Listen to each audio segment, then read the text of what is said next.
On this point, because then I'm going to stop it and restart it completely. I'm going to do this in 2 sessions. So basically, the board of directors had a meeting along with the executive management and the tech advisory group members to discuss what had actually happened with regards to KZN. And the general consensus was, firstly, what should we as CERT do? And then secondly, I think the biggest one is the CERT volunteers have got no clue of what we should be doing. And that is a valid argument. I did stipulate in 2018 when I initially decided to bring together CERT or MCOM Assist CERT before we registered as a non-profit company. And I did state that this would be a long-term project. It's not short-term. It's going to be progressive, and we are at that progressive state. So with regards to you, the volunteer, not knowing what we can do, what we should do, what we ought to be expected to do, it's not your fault that you don't have the answers. The buck stops with me personally. Now that we have formed a non-profit company, and MCOM Assist CERT has got 2 additional directors alongside with myself, being Stephen and John, the buck still ultimately stops with me, but it is a board problem. As a board and as a public benefit organization, we need to find financing. And in order to do that, CERT needs to be active.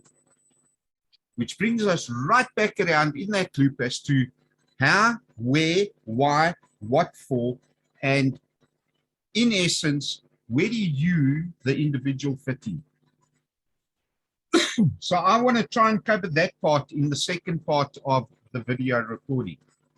For this part of the video recording, last night, the board of directors resolved, we had a meeting, we put it to the vote. After consultation with the advisory group members, it was, however, resolved that all the registered volunteers were to be sent a message, both personally and on the admin group. I will put it out on the admin group as soon as I see everybody else has read the personal message, that they, meaning you, the volunteer, need to make yourself aware of the potential hazards that exist in your area or your local area. That is both your local home area and your local work area, and includes the travel between those 2 points in particular. I'm not going to elaborate now until I move to the second session, whichever way you want to look at it, in order to create and generate an understanding with regards to that particular statement. The next resolution that that was taken last night by the directors was that all the CERT volunteers are to be requested to post on the general group. If you're not on the general group, you'll have to send it to me or one of the directors or one of the advisory group members privately. Any situation that could potentially become a disaster of its own accord, especially if it is left unattended. Now, to give you an idea there, you guys really and truly, as an individual, just need to keep your eyes open. I must admit, since the outbreak of COVID-19, everybody that I know, 99.9% of them, have buried their heads in the sand and they are blind to anything and everything. Yeah, I don't know who dropped off there now. Somebody did. I think it's Jaco again, maybe bad connection. So basically, keep your eyes open and be aware of any potential hazards in your area.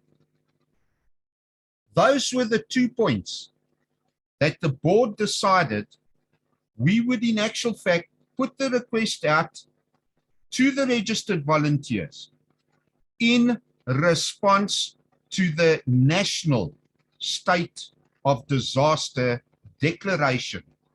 And this state of disaster is specifically intended at this point. It will be in effect for a maximum of 30 days as per the Disaster Management Act. Thereafter, it will probably be revoked and withdrawn or lifted. For the life of me, I can't think of the correct term for it there at the moment, but you get the gist of what I'm trying to say. And immediately after that, if there are still further adverse weather conditions that may, in actual fact, mean a further extension of 30 days, that could happen. So the point I wanted to make initially was, as MCOM Assist CERT, guys, bottom line, we are a registered non-government organization. Nobody can dispute that, nobody can fight that, and nobody can argue that.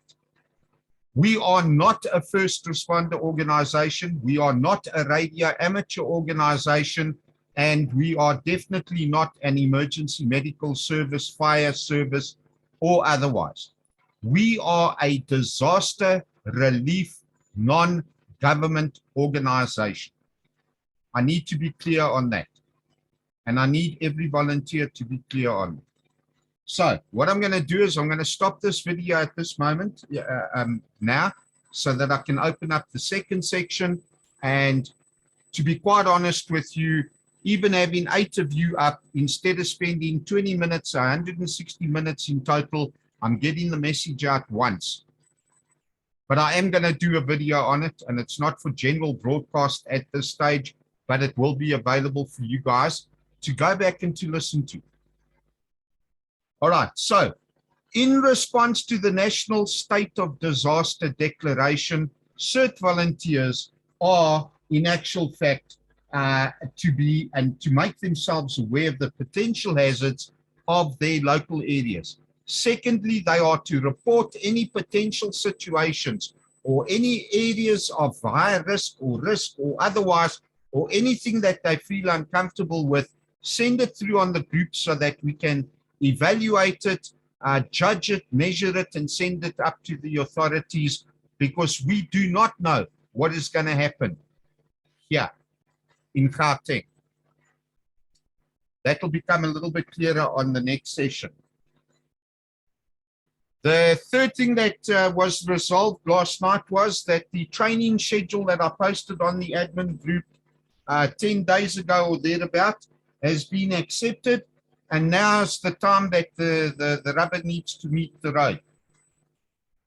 CERT volunteers, as a once-off, need to take or make as much effort as possible in order to attend the training that has now been made available.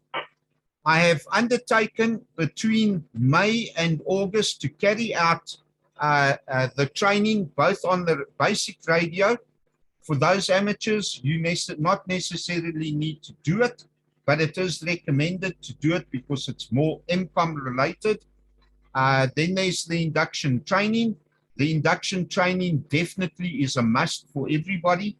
And finally, the disaster area damage assessment. Guys, please make a plan, get the manuals from me. Let's get the training done. Remember, it's a once-off. We don't need to come back and do the training. And you'll understand why I say that again. We don't need to do training again when I get to the next session. When it comes to the cost of the courses, guys, if you've got a problem, please rather talk to me. Let's make a plan. I know that there's some volunteers out there that will understand what I mean by that, and it has been of benefit or beneficial to them to some degree or another. Of course, it will be kept private and confidential. It will be between you and me. Not even the board will be aware of who, what, where, when, or how. So I will keep that private. Unfortunately, any first aid, DTI training, firefighting, that can only be done through MCare or any other service provider. Naturally, you will have to pay that fee up front if you choose to do it. that there is voluntary. You really don't need to do it. It is advisable, especially the first aid level 3, but due to constraints, time, COVID, finances, really, I do not expect any volunteer to actually do it. Listen carefully to what I'm saying. I have no expectation of a volunteer doing first aid or fire. Would it be nice? Absolutely it would. If you do it, fantastic, even better. Okay, so that was the result of last night's board meeting. And of course, what we decided as part of the strategy meeting, which I must admit, all of us have been trying to do a strategy meeting since August of last year. And we were at a total loss in terms of what we needed to do. So I put in a proposal last night. It's quite simple. This year is a year of training. And CERT volunteers need to go through this training with some serious applications to it so that we can knock it out of the window once and for all and be done with it. Okay, now I'm not sharing the screen, so I wonder now what has been sent to me. Okay, you see, I've got Disaster Management COJ Director sending me messages, which I will look at shortly. All right, so that is it in a nutshell. The strategy for this year, 2022 to 2023, is quite simply the training.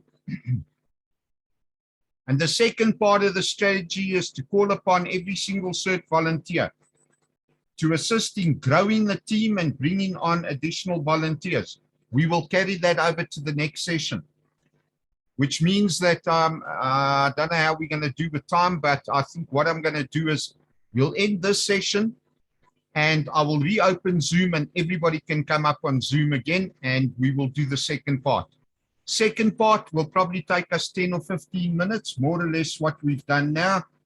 15 minutes, I said 30 minutes. I was hoping that we would do it. I was hoping that we would do it in one session, but unfortunately that 5-minute wait has thrown me out. So guys, let me end this session and end this recording so I can do it as a part 1, which will mean that it is the result of the board meeting. And then part 2 will be the CERT volunteer expectation, a presentation of 10 to 15 minutes. Anybody disagree with this? Please unmute and just quickly voice your opinion. All right, good stuff. Do you guys want to quickly disconnect and then I will drop the session. Okay.